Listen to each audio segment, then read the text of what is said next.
आदरणीय अध्यक्ष जी, किसानों, नौजवान साथियों, सभी जगह से जो पदाधिकारी आए, समस्त संयुक्त मोर्चे के लोग बहुत बड़ी संख्या में लखनऊ में आए। हरियाणा, पंजाब से बसले के लोग आए, उत्तर प्रदेश से बहुत जिलों से लोग यहां पर आए और भिन्न भिन्न संगठनों के लोग। इस आंदोलन की यह खूबसूरती रही है कि इसने कभी किसी के झंडे से ऐतराज नहीं करा कि कोई कैसे ही झंडा लगा लो। ये जो रंग बिरंगे झंडे आपको दिखते हैं, एक साल में जो आपस का जो गठबंधन बना है, ये जो खूबसूरत गठबंधन बना है कि कोई कितने भी झंडे लगा लो, कोई किसी का भी झंडा पकड़ लेता है, क्योंकि सबके मुद्दे एक हैं। पहले हम दिल्ली में आंदोलन करते थे तो अलग अलग संगठन पे करते थे, अलग अलग बैनर पे करते थे, लेकिन जो अब के जो मसले हुए, जो भारत सरकार के खिलाफ एक आंदोलन चला, उसमें सब लोग एकजुटता उसने दिखाई। एक साल लगा हमको अपनी अपनी बात कही, लेकिन जो दिल्ली की चमकीली कोठियों में बैठने वाले लोग थे, उनकी भाषा दूसरी थी। उस भाषा का ट्रांसलेट करने में, उनको समझाने में जो कुछ लोग थे, वे जो आते थे बातचीत करने, हमको करीब 12 महीने का टाइम लगा कुछ लोगों को अपनी बात समझाने में कि जो एक कानून आप लेकर आए हैं, इस कानून से देश के किसान, गरीब, दुकानदार, उनको नुकसान होगा।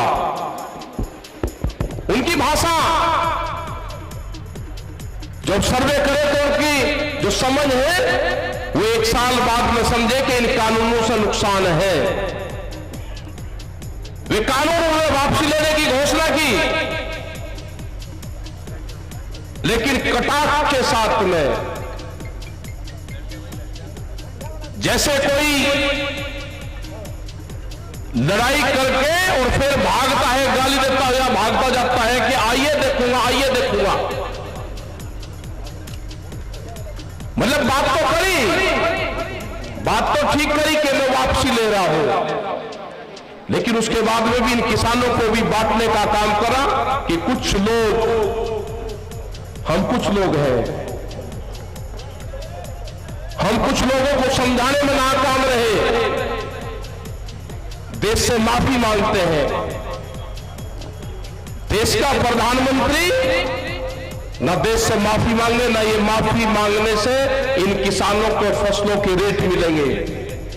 इनको रेट मिलेंगे एमएसपी पे गारंटी कानून बनाने से। इन किसानों का भला होगा, इन मजदूरों का भला होगा, इन दुकानदारों का भला होगा।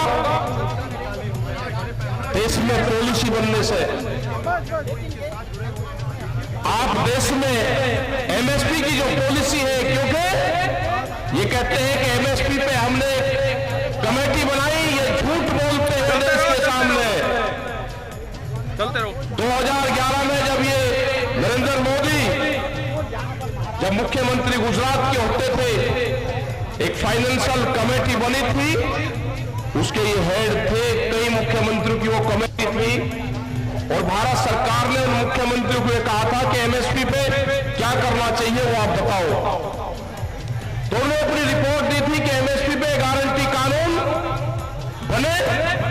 उस टाइम के प्रधानमंत्री डॉक्टर मनमोहन सिंह को अपनी रिपोर्ट पेश की थी इन्होंने। वो रिपोर्ट पीएमओ में रखी हुई है आज भी। हम तो वही चाहते हैं कि जिस कमेटी के आप अध्यक्ष रहे,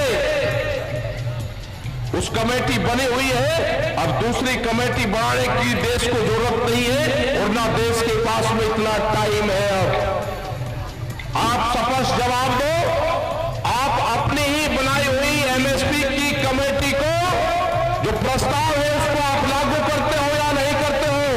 देश के सामने स्पष्ट जवाब देश के प्रधानमंत्री को देना होगा। राकेश टिकैत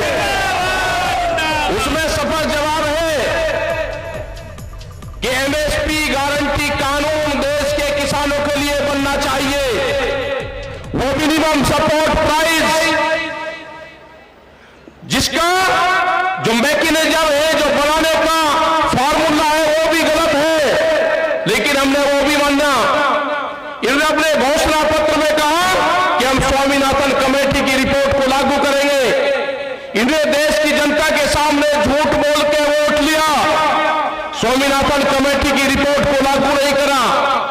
जो C2+50 वाला फार्मूला था वो देश को लागू नहीं करा। उसके हिसाब से गेहूं का भाव 3200 रुपया क्विंटल बैठता है।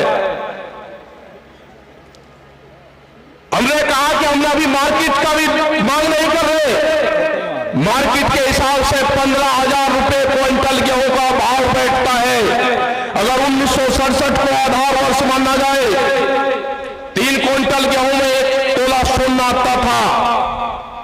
आज भी 3 क्विंटल गेहूं में हमको 1 तोला सोना दे दो, आप इस तरह के 20 कानून भी ले आओगे, हम उन कानूनों का भी मुकाबला करेंगे। अब देश की जनता जाग चुकी है, आपको जवाब देना होगा। और ये देश के लोग भी समझ ले, जो नौजवान है ये भी समझ ले।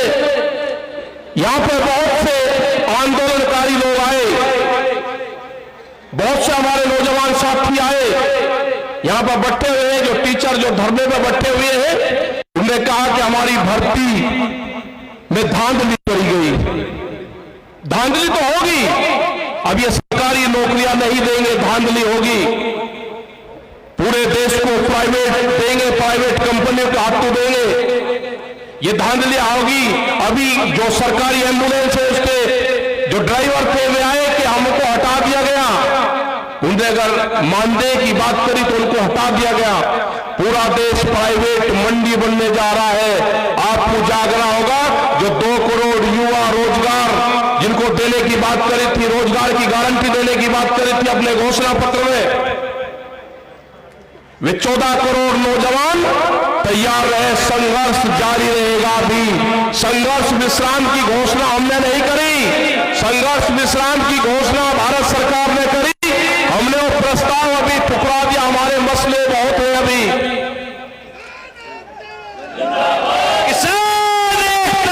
हमारे मसले बहुत हैं। गांव की जमीनें बेची जा रही है, जो भी गांव समाज की जमीनें है, भारत सरकार प्रस्ताव लेकर आ गई कि ये जमीनें कंपनी RSS के लोग बनाएंगे, उनको 99 साल की पट्टे पर जमीन दी जाएगी, मंडी बेची जाएगी। आपको कहते हैं कि मंडी के बाहर आप अपना अनाज बेच लो। इसका मतलब जब मंडी कमजोर हो जाएगी तो कहेंगे कि मंडी कमजोर होगी, इसकी आमदनी कम है। उन मंडियों की जमीन को बेचा जा रहा है। आप भूल जाएंगे हिंदू मुसलमान में, आप भूल जाएंगे सिख हिंदू में, आप भूल जाएंगे दूसरे मामलों में, आप भूल जाएंगे जिन्ना में। आप तो उसमें लगे रहे। ये देश को बेचने का काम करेंगे, आपको हिंदू मुस्लिम और जिन्ना में उलझाने का काम करेंगे, और ये देश बेचने का काम करेंगे। मैं प्रेस के लोगों से भी एक बात कहना चाहता हूं कि आप भी अपने स्कूल का नाम बता दो कि आपको भी कौन से स्कूल में ट्रेनिंग दी जाती है। सारे प्रेस के लोग या तो हमारे बीच में आते नहीं, और जब भी हमारे बीच में आते हैं तो क्वेश्चन एक रहता है, आपका ड्रेस कोड क्या है, आपके स्कूल का नाम क्या है, आपका कौन से स्कूल में ट्रेनिंग देके भेजा जाता है। एक छोटे से बड़ा प्रेस के लोग एक क्वेश्चन साला कुछ नहीं करते। आज भी पिछले 3 दिन से ये कह रहे हैं कि सरकार ने कानून वापसी ले लिया, आपको विश्वास नहीं है। हम कह रहे हैं कि हमारे मसले और भी हैं। MSP पे गारंटी कानून, सीड बिल, पोल्यूशन वाला बिल, दूध की पॉलिसी, जो किसान हमारे शहीद हुए उनका क्या होगा। आंदोलन के चलते हुए, एक मिनट रुक जा, हमारा नेता कैसा हो,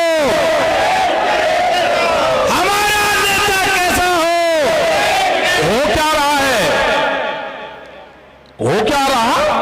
हमारे मसले तो प्रश्न है।